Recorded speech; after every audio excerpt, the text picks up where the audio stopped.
صحیح بخاری حدیث نمبر 83۔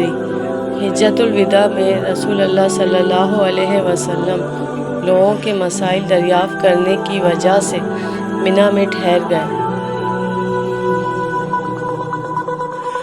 تو ایک شخص آیا اور اس نے کہا کہ میں نے بے خبری میں ذبح کرنے سے پہلے سر منڈا لیا۔ آپ صلی اللہ علیہ وسلم نے فرمایا، اب ذبح کر لے اور کچھ حرج نہیں۔ پھر دوسرا آدمی آیا، اس نے کہا کہ میں نے بے خبری میں رمی کرنے سے پہلے قربانی کر لی۔ آپ صلی اللہ علیہ وسلم نے فرمایا، اب رمی کر لے اور پہلے کر دینے سے کچھ حرج نہیں۔ ابن عمر کہتے ہیں،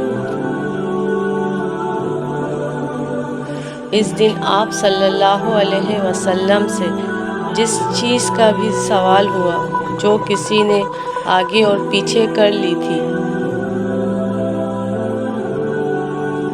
تو آپ صلی اللہ علیہ وسلم نے یہی فرمایا کہ اب کر لے اور کچھ حرج نہیں۔ صحیح بخاری حدیث نمبر 84۔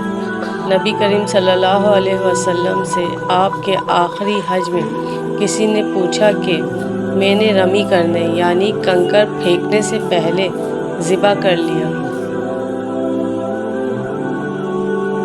آپ صلی اللہ علیہ وسلم نے ہاتھ سے اشارہ کیا اور فرمایا، کچھ حرج نہیں۔ کسی نے کہا کہ میں نے ذبح سے پہلے حلق کرا لیا۔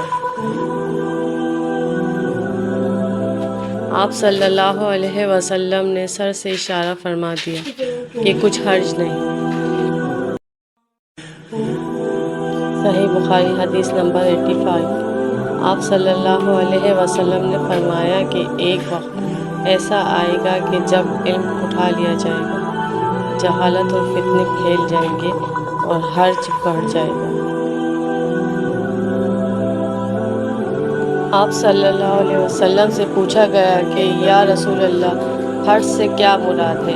آپ صلی اللہ علیہ وسلم نے اپنے ہاتھ کو حرکت دے کر فرمایا، اس طرح گویا آپ صلی اللہ علیہ وسلم نے اس سے قتل مراد لیا۔